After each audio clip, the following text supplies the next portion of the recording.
ওম শান্তি। দিনটোৰ আৰম্ভণি আপুনি এই 5টা কথাৰে কৰকচোন। আজি জীৱনত আপুনি যিবিলাক ভুগি আছে, শাৰীৰিক বেমাৰ আজাৰেই হওক, মানসিক যি হতাশাগ্ৰস্ততা, চিন্তা, অশান্তি, অসূয়া, এইবিলাকৰ উপায় আছে, কিন্তু কৰিব লাগিব নহয় জানো? ক'তনো আমি আৰু একে বিচাৰিলে কয় নহয়, আমি বিচাৰিলে চব বস্তু যদি ওচৰতে পালোহেঁতেন তেন্তেতো কথাই নাছিলে। আজি মানুহ মেটেৰিয়েলিষ্টিক পৃথিৱীত বেছি ব্যস্ত হৈ গৈছে। মান সন্মান, সা সম্পত্তি, প্ৰপাৰ্টি, বেংক বেলেঞ্চ, হয়নে? কাৰ কিমান শ্বেয়াৰ মাৰ্কেটত কিমান ষ্টক আছে, কোন কিমান পপুলাৰ সমাজত, কোনে কিমান ভাল ভাষণ কৰিব পাৰে, কোনে কাক চেৰাই আগবাঢ়ি যাব পাৰে, সেইবিলাকত লাগোতে মানসিকভাৱে আমি একেবাৰে নিঃশেষ হৈ পৰিছো। আজি ঘৰ সংসাৰ থাকিও মানুহ অকলশৰীয়া অনুভৱ কৰে, যেন কোনোৱে মোৰ আপোন নহয়। ৰিচেণ্টলি এনেকুৱা এটা ফোন কলছ পাইছিলো, এগৰাকী মাতৃ, তেওঁ চাকৰি কৰে, ভাল চাকৰি কৰে চেণ্ট্ৰেলৰ। তেওঁ মোক ফোন কৰি কৈছিল, ঘৰখনত যেতিয়ালৈকে মই দি থাকিব পাৰোঁ, মোৰ মানুহজনেও কাম নকৰে, পুত্ৰ বোৱাৰী সকলোকে যেতিয়ালৈকে মই দি থাকিব পাৰোঁ তেতিয়ালৈকে কিন্তু মোক বহুত ভাল পায়, আৰু যিদিনা মই মোৰ চেলাৰী শেষ হওঁ অৱস্থা মই দিব নোৱাৰা হওঁ, মোক সকলোৱে বহুত হেয় জ্ঞান কৰে। মোৰ জীৱনত এনেকুৱা কিয় হৈছে মই কেতিয়াবা ভাবোঁ। তেওঁৰ মনত ইমান ডাঙৰ এটা প্ৰশ্ন যে গোটেই ঘৰখনক আদিৰে পৰা অন্তলৈ ময়েই ধৰি ৰাখিছোঁ, ময়ে যত যি কৰিবলৈ কৰিছোঁ, ঘৰখনত ময়েই একমাত্ৰ টকা পইচা আহৰণ কৰ্তা। তেনেস্থলত কিয় মোৰ লগত তেনেকুৱা হৈ আছে চিষ্টাৰ? মই ইয়াৰ পৰা মুক্ত হ'ব পাৰিমনে? ডেফিনেটলি পাৰিব, কিয় নোৱাৰিব দেই। সেইবাবে পৰমাত্মাই কয়, যি ভুগি আছা, যি পাই আছা, তুমি আজি যিয়ে পাই আছা, এয়া তুমিয়ে আচলতে ক'ৰবাত নহয় ক'ৰবাত তোমাৰ একাউণ্টটো খোল খাইছে দেই। সৰ্বপ্ৰথমে আমি মানি ল'ব লাগিব, হয় দে, মোৰে চাগৈ ক'ৰবাত কিবা গণ্ডগোল আছিল, মোৰ নিশ্চিতভাৱে মোৰ ক'ৰবাত কিবা গণ্ডগোল আছিলে, যাৰ বাবে আজি মই এইখিনি পাইছোঁ, হয়নে? এই যে মানি লোৱা, গ্ৰহণ কৰাৰ যিটো শক্তি, পাৱাৰ অফ একচেপ্টিবিলিটি বুলি কওঁ আমি, সেইটো কেৱল কিন্তু আপুনি অন্তৰ মনৰ লগত যেতিয়া আপুনি একাগ্ৰ হ'ব, তাৰ লগতে আপোনাৰ আত্মাক যেতিয়া স্বয়ং প্ৰভু ভগৱন্ত পৰম পিতা পৰমাত্মাৰ লগত যেতিয়া আপুনি সংযুক্ত কৰিব, তেতিয়াই কিন্তু সেই আপোনাৰ যিটো গুণ গ্ৰহণ কৰা শক্তিটো কিন্তু আপুনি ঘূৰাই পাব। কিয় জানেনে? যিমানেই মানুহে আপোনাক নকওক কিয়, হওক দে, এনেকৈ চলি থাক দে, কিনো কৰিবি, উপায় নাই দে, গ্ৰহণ কৰ দে, মানুহে ক'লে আপুনি মানি নল'ব। কিন্তু যেতিয়া আমাৰ সৰ্বোচ্চতম শক্তি, যাৰ বাবে আমি ইয়াত আছো, যিয়ে অনবৰতে আমাৰ লগত কানেক্টেড হৈ থাকিবলৈ বিচাৰে, আমি আত্মা, আমাৰ পিতা পৰমাত্মা, যেতিয়া আমি পৰমাত্মাৰ নাম ল'ম, আপুনি এইটো এটা এক্সপেৰিমেণ্ট কৰি চাব পাৰে দেই। আপুনি দিনটোত খাওঁতে শুওঁতে উঠোতে বহোঁতে কেৱল পৰমাত্মাক স্মৰণ কৰক আৰু নামটো লওক, হে পৰম পিতা পৰমাত্মা, মই এতিয়া খাবলৈ বহিছোঁ, হে পিতা, আজি দিনটো মই এয়া যাবলৈ ওলাইছোঁ, অফিচত গৈ পালে, পিতা মই আহি পালোঁ। যেতিয়া আপুনি এটা সৰ্বোচ্চ সত্তা, সুপ্ৰিম অলমাইটি, হৰ্তা কৰ্তা বিধাতা, আমাৰ যি ভাগ্য বিধাতা, এই সৃষ্টিৰ যি দাতা, সৃষ্টিকৰ্তা, তেওঁক যেতিয়া আপুনি সকলো সময়তে লগত লৈ ফুৰিব, আপোনাক আৰু কোনো ধৰণৰ মনুষ্য শক্তি আচলতে আৱশ্যকতা নহ'ব। কোনো ডাঙৰ পলিটিকেল পাৱাৰ, কিবা ইকনমিকেল পাৱাৰেও আপোনাক সিমান সত্তালৈ আনি দিব নোৱাৰিব, যিমান আপোনাক সুপ্ৰিম অলমাইটি স্বয়ং প্ৰভু ভগৱন্ত পৰম পিতা পৰমাত্মা, ঈশ্বৰ আল্লাহ গড ভগৱানৰ সান্নিধ্যই আপোনাক আনি দিব পাৰে দেই। এইটো হৈছে পিয়ৰ প্ৰেম, সঁচা প্ৰেম, যি আপুনি কানেক্টেড হৈ আপুনি পাব, প্ৰাপ্তি আপুনি পাব। সেয়া আনে নেদেখিবও পাৰে, কিন্তু আপুনি অনুভৱ কৰিব কি লাগে এতিয়া সৰ্বোচ্চ। বহুত হৈ গ'ল দেখা, আমি দেখুৱাই লোৱা সম্পত্তিৰ ভাগ বহুত হৈ গ'ল, হয়নে মোৰ ঘৰত কিমান সম্পত্তি আছে কিমান দামী মোৰ ফাৰ্নিচাৰ মোৰ ঘৰত কিমান ভাল ইণ্টেৰিয়ৰ কৰিছো মোৰ কেইখন গাড়ী মোৰ সন্তান ক'ত পঢ়ি আছে ক'ত বিদেশত এইবিলাক বহুত হৈ গ'ল আৰু ভাল কাপোৰ এযোৰ কিনাৰ দৌৰত মন বেয়া কৰি পেলাইছো কোনোবাই ভাল পোছাক পিন্ধি ঘূৰিবলৈ গৈছে মন বেয়া কৰিছো এয়া বহুত হৈ গ'ল এতিয়া কিন্তু অন্তৰ্মুখিতাৰ যাত্ৰাত আমি সুমৰ সময় সমাগত যিদৰে কাছটোৱে খাদ্যৰ যেতিয়া তেওঁৰ প্ৰয়োজন হয় চলঙৰ পৰা মূৰটো উলিয়াই পেলাই খাদ্য সংগ্ৰহ কৰে খায় আৰু তাৰ পিছত কিন্তু চলঙৰ ভিতৰত মূৰটো সুমুৱাই থৈ দিয়ে ঠিক একেদৰে আমাৰো সময় সমাগত এতিয়া অন্তৰ্মুখিতাৰ যাত্ৰাত যাব লাগিব কাৰণ আমাৰ শেষ সুখ শান্তিৰ আধাৰেই হৈছে আমাৰ পৰম পিতা পৰমাত্মা গতিকে আপুনি চিন্তিত নহব আপোনাৰ যিবিলাক আজি ঘৰুৱা সমস্যা সকলোৰে সমাধান আছে আপোনাৰ হাততে আছে একদম বিনামূলীয়াভাৱে আছে আৰু আপুনি ইয়াৰ পৰা খুব সহজে কিন্তু পৰিত্ৰাণ পাব লাগিব তাৰ বাবে যিখিনি কৰিবলৈ দিম সেইখিনি কৰিবলৈ নিজকে কিন্তু প্ৰস্তুত কৰিব লাগিব কথাটো হৈছে প্ৰস্তুত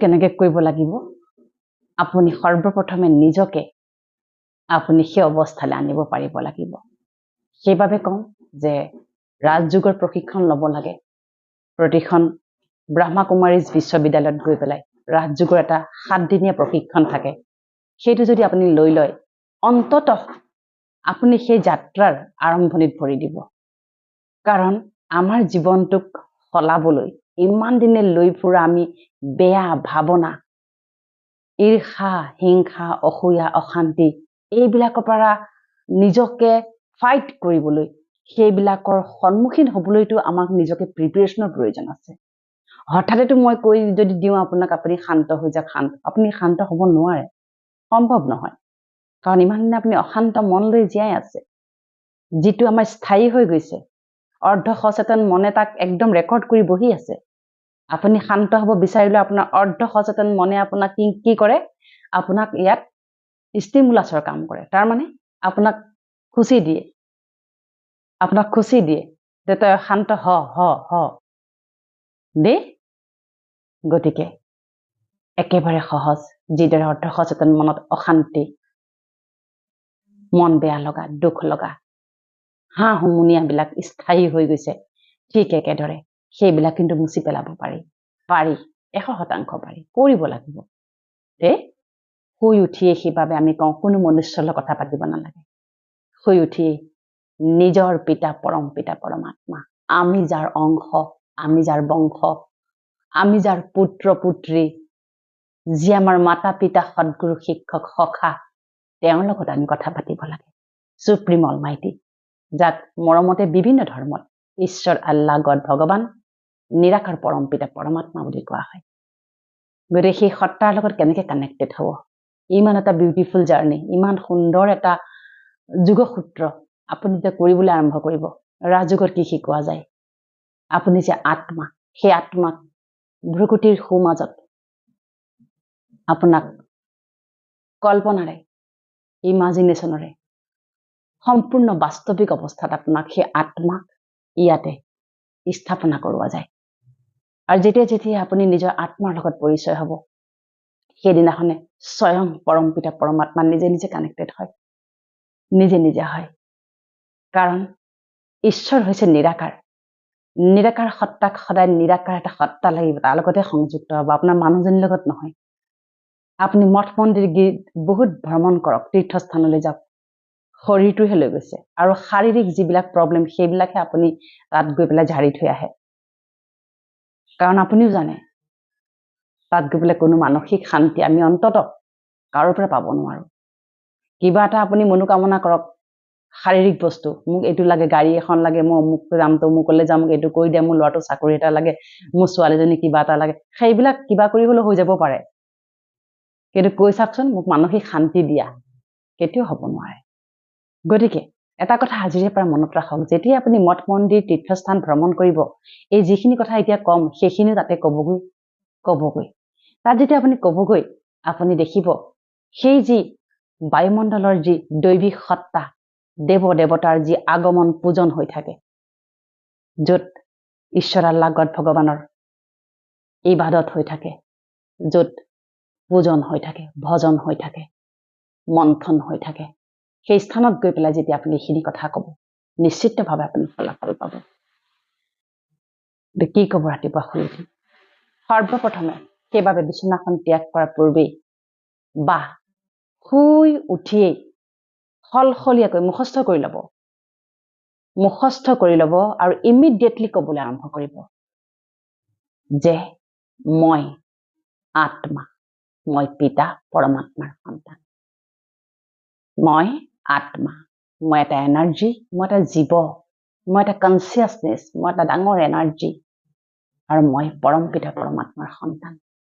মই অচল, অদল আৰু অবিনাশী। মোৰ কেতিয়াও মৃত্যু নহয়। মই এই শৰীৰত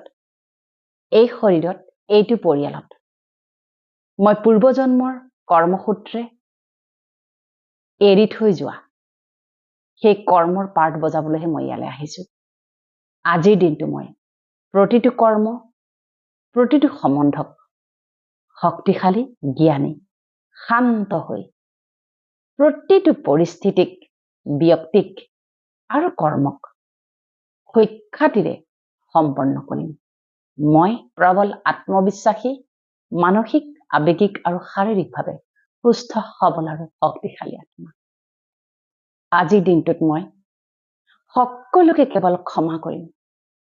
আজিৰ দিনটোত কেৱল মই সকলোকে কল্যাণকাৰী দৃষ্টিৰে চাম। আজিৰ দিনটোত মই সকলোকে সহযোগ কৰিম। মোৰ কোন শত্ৰু, মোৰ কোন মিত্ৰ, মই তাত ভেদাভেদ নাৰাখো। আজিৰে পৰা মই সকলোকে সহযোগ কৰিম। আৰু এই ঘৰখনত থকা প্ৰতিটো আত্মা মোৰ সহযোগী হৈ পৰিছে। এই ঘৰখনত থকা প্ৰতিটো আত্মা মোৰ একান্ত আজ্ঞাকাৰী আৰু মোৰ লগত মধুৰতা, একত্ৰতা নিৰ্মাণ কৰিছে। প্ৰতিটো আত্মাই বহুত ভাল, প্ৰতিটো আত্মাই মোৰ বাবে কল্যাণকাৰী। আজিৰ দিনটোত মই প্ৰতিটো আত্মাক শুভকামনা, শুভভাৱনাৰ আশীৰ্বাদ দিছো। তেওঁলোকৰ দিনটো আজি মংগলময় হওক, সুখৰ হওক, সুখ, শান্তি, আনন্দ, প্ৰাচুৰ্যৰে পৰিপূৰ্ণ হওক। মই প্ৰেম স্বৰূপ, জ্ঞান স্বৰূপ, আনন্দ স্বৰূপ, সুখ স্বৰূপ, দিব্য স্বৰূপ, পৰম পবিত্ৰ স্বৰূপ আত্মা হওঁ। আজিৰ দিনটো মোৰ শ্ৰেষ্ঠ হ'ব। মোৰ প্ৰতিটো সংকল্প সিদ্ধি হ'ব। আজিৰ দিনটোত মই প্ৰতিটো মুহূৰ্তত সুখ আনন্দৰে মই পৰিপূৰ্ণ হৈ থাকিম। মোৰ সুখ আনন্দ কোনো ব্যক্তিৰ, কোনো পৰিস্থিতি, কোনো পৰিৱেশৰ ওপৰত নিৰ্ভৰশীল নহয়। মোক কোনোবাই ভাল পাওক বা নাপাওক, মই আজিৰ দিনটোত সকলোকে কেৱল নিস্বাৰ্থ প্ৰেম দিম, আদৰ দিম, সন্মান দিম, সহযোগিতা দিম। মই পৰিৱৰ্তন হৈছো। মই নিজে নিজক পৰিৱৰ্তন কৰিছো। মই ঈশ্বৰৰ সন্তান হওঁ। মই মাষ্টাৰ শক্তিশালী হওঁ। মই মহা শক্তিশালী হওঁ। মই শান্ত আৰু জ্ঞানী হওঁ। শান্তি মোৰ স্বধৰ্ম। শান্তি মোৰ জনম সিদ্ধ অধিকাৰ। শান্তি মোৰ ব্যক্তিত্ব। শান্তি মোৰ স্বভাৱ সংস্কাৰ। আজিৰ দিনটোত মই প্ৰতিটো কৰ্ম শান্ত শান্ত শান্ত হৈ কৰিম। পৰম পিতা পৰমাত্মাৰ কৃপা দৃষ্টি আশীৰ্বাদ সদায় মোৰ লগত আছে, আজীৱন থাকিব। আৰু আপোনাৰ যদি তেনেকুৱা পৰিয়ালতে কোনোবা মানুহ আছে যোনে আপোনাক ভাল নাপায়, যাৰ লগত আপোনাৰ মাত বোল নাই বা ঈৰ্ষা ঈৰ্ষি চলি আছে, আপুনি জানে মোক ভাল নাপায় পেটে পেটে, সেই ব্যক্তিক আপুনি ভাইব্ৰেশ্যন দিয়ক। তেওঁক এগৰাকী আপুনি সম্বন্ধত আনি পেলাই নিদিব। এগৰাকী এনেকে ভাবি পেলাই দিয়ক যে তেওঁৰ ওপৰত পুতৌ জন্মিব লাগিব। কিয়নো যেতিয়া আমাক কোনোবাই ঈৰ্ষা কৰে, আমাৰ তেওঁৰ ওপৰত পুতৌ নজন্মে, আমি প্ৰতিশোধ পৰায়ণ হৈ যাম। সেইটোৱে হৈছে সকলোতকৈ ডাঙৰ মহামাৰী। যোনে আপোনাক ঈৰ্ষা কৰিব, তেওঁৰ প্ৰতি আপুনি দয়ালু কৃপালু হৈ যাওক। কিয় জানেনে? সেইজন ইতিমধ্যে নিজেই মহামাৰীৰ গৰ্ভত আক্ৰান্ত হৈ আছে। তেনেস্থলত আপুনিও যদি তেওঁক প্ৰতিশোধ ল'বলৈ যায়, কি হ'বগৈ? তেওঁৰ যিখিনি নিগেটিভিটি চিধাকে আপোনালৈ ট্ৰান্সফাৰ হ'ব। তেওঁতকে বেছি দুগুণে হ'ব। গতিকে পৰমাত্মাই কয়, যোনে যি তোমাক কৰে তুমি সেইটো নকৰিবা। তুমি সদায় দয়ালু আৰু কৃপালু হৈ, ক্ষমাশীল হৈ তুমি ক্ষমা দান কৰি দিয়া। দেখিবা সেই সম্বন্ধই পিছদিনৰ পৰাই তোমাৰ লগত আৰু তেনেকুৱা কৰিবলৈ কেতিয়াও তেওঁ মন নকৰিব। যেতিয়া আমি আত্মাক ভাইব্ৰেশ্যন দিম, আত্মাক ভাইব্ৰেশ্যন দিয়াৰ লগে লগে সেই আত্মা পৰিৱৰ্তন হয় বহু বেয়া আত্মাও পৰিৱৰ্তন হৈ যাব আসুৰিক সংস্কাৰৰ আত্মাও দৈবিক সংস্কাৰলৈ ৰূপান্তৰিত হ'ব গতিকে আপুনি এইখিনি সদায় কৰক ৰাতিপুৱাৰ প্ৰথম পানীগিলাচ সদায় চাৰ্জ কৰি খাওক পানীগিলাচ ল'ব মই প্ৰেম স্বৰূপ আনন্দ স্বৰূপ সুখ স্বৰূপ দিব্য স্বৰূপ পৰম পবিত্ৰ স্বৰূপ আজিৰ দিনটো মোৰ শ্ৰেষ্ঠ হ'ব মোৰ প্ৰতিটো সংকল্প সিদ্ধি হ'ব আজিৰ দিনটোত মই আত্মিক প্ৰেম আৰু সুখ আনন্দৰে পৰিপূৰ্ণ হৈ থাকিম হে পৰম পিতা পৰমাত্মা তোমাক কোটি কোটি ধন্যবাদ আজিৰ দিনটো মই যোনে মোক যি নকওক কিয় যি নকৰিছিল কিয় মই সকলো পাহৰি গৈছো মোৰ কাৰোৰে প্ৰতি কোনো আক্ষেপ নাই সকলোৰে মংগল হওক সকলোৰে কল্যাণ হওক যেতিয়া যেতিয়া আপুনি মহাবাক্য ক'ব আপোনাৰ ভিতৰৰ যিটো আত্মিক বিশ্বাস